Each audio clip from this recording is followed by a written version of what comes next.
আয়নাঘর পরিদর্শনের পরে উনি যে মানে আমাদেরই জগৎ আমাদেরই সমাজ এটাও ওনার উদারতা। উনি যে কথাটি বলেছেন যে যারা এই কিলিংয়ের সঙ্গে জড়িত, যারা এই গুমের সঙ্গে জড়িত, তারা তো আমাদেরই লোক, কিন্তু আমাদের লোক হলে তারা কি আমাদের ছিল? ছিল না। তাই যদি হয় তাহলে ওইখানে এইরকম বর্বরতা, যে বর্বরতার চিহ্ন, একটি চেয়ার আপনারা দেখেছেন যে সেটা ইলেকট্রিক শক দেওয়ার সময় সে যাতে নড়াচড়া করতে পারে না পারে সেখানে পা বেল্ট দিয়ে বেঁধে রাখা হয়, হাত হাতলের সঙ্গে বেঁধে রেখে দেওয়া হয় এবং এমনভাবে দেওয়া হয় যে তিনি ওখানে মলত্যাগ করে ফেলেন এবং সেটা করার ব্যবস্থা আছে, নিজ দিয়ে সেটা নিঃসরণ করার ব্যবস্থা আছে। তো এইরকম অসংখ্য একটি দেখানো হয়েছে যেখানে মানে একটি মুরগির খোয়ারের চেয়েও ছোট একটি পরিসরে একজনকে বন্দি করে রাখা হয়। এরকম যে বর্বরতা যারা দেখাতে পারে তারা আমাদেরই লোক, আমাদেরই, এটা আমার মনে হয় যে উনি উদারতা দেখিয়েছেন বলে এই কথাটি বলেছেন। আর আরেকটি কথা যেটা আপনি বলেছিলেন যে এখানকার আলামত নষ্ট করা হয়েছে অনেক, এটা আলামত নষ্ট করার পেছনে একটি দূরভিসন্ধি আছে। সেটা এক্ষেত্রে আমাদের একটু ব্যাকগ্রাউন্ডে যেতে হবে। 5ই আগস্ট পরবর্তী সময় আপনাদের মনে থাকতে পারে যে যদিও ওই সময় সেনাবাহিনী, দেশপ্রেমিক সেনাবাহিনী ব্রেকফাস্ট, টিফিন কিংবা স্ন্যাক টাইমে মজাদার আয়োজন মানে অল টাইম ব্রেড। বিপ্লবের সঙ্গে ছিলেন, তারা গুলি চালাতে রাজি হননি, সেই কারণেই আমাদের আর বেশি তরুণদের প্রাণ দিতে হয়নি। এবং শেখ হাসিনার ওইখানে যে প্ল্যানটা ছিল সেটা হলো, আপনাদের আরও মনে আছে যে গণভবনমুখী পদযাত্রা করার কথা ছিল কিন্তু 6 আগস্ট, সেটা একদিন আগে এগিয়ে নিয়ে আসা হলো কেন?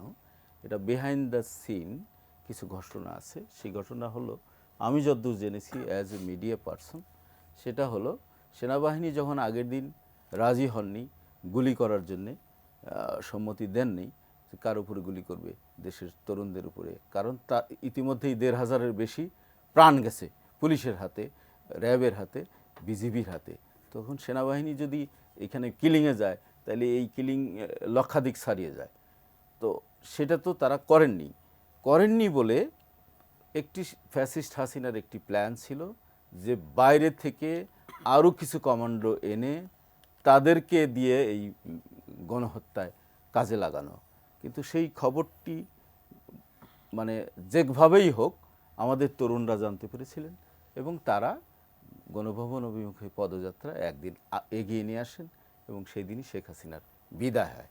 শেখ হাসিনার বিদায় হলেই কিন্তু বিদায় হয়ে যাননি, তার রেশ কিন্তু এখনও পর্যন্ত রয়ে গেছে। যে এখনও ছাত্রলীগ, যুবলীগ বিভিন্ন নামে অবরোধ করছে, রাজপথ অবরোধ করছে। শিক্ষকদের পরশুদিন শিক্ষকদের আন্দোলনে বোরকা পরিহিত এক যুবককে পাওয়া গেছে যার বাড়ি গোপালগঞ্জ। তারা কারা? তার মানে এটা হলো ছোটোখাটো ঘটনা। বড় বড় কী ছিল সেটা আপনার মনে থাকতে পারে যে 5ই আগস্টের পরে 2-3টা সেনাবাহিনীর ভেতরে কুয়ের চেষ্টা হয়েছিল এবং সেগুলো ব্যর্থ হয়েছে। আপনি জানেন যে কয়েকজন সেনা কর্মকর্তা গ্রেপ্তার হয়েছেন, জেনারেল জিয়াউল হাসান, জেনারেল মুজিব, এরকম কয়েকজন গ্রেপ্তার হয়েছেন।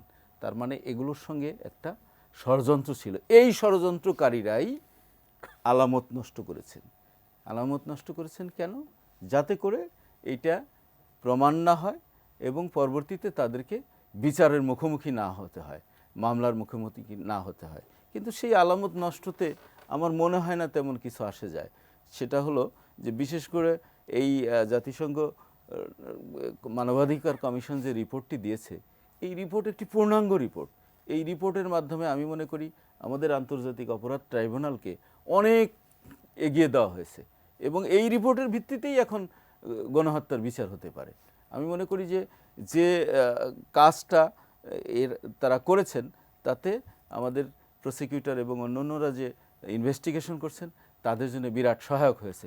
সুতরাং ওই আয়নাঘরের কিছু আলামত নষ্ট হলেও শেখ হাসিনা বা তার যে দোসর, তার যে গুমের সঙ্গে যারা জড়িত, কিলিংয়ের সঙ্গে যারা জড়িত, তারা যে পার পেয়ে যাবে এটা ভাবার কোনো সুযোগ নেই। তাদেরকে আইনের আওতায় আসতেই হবে।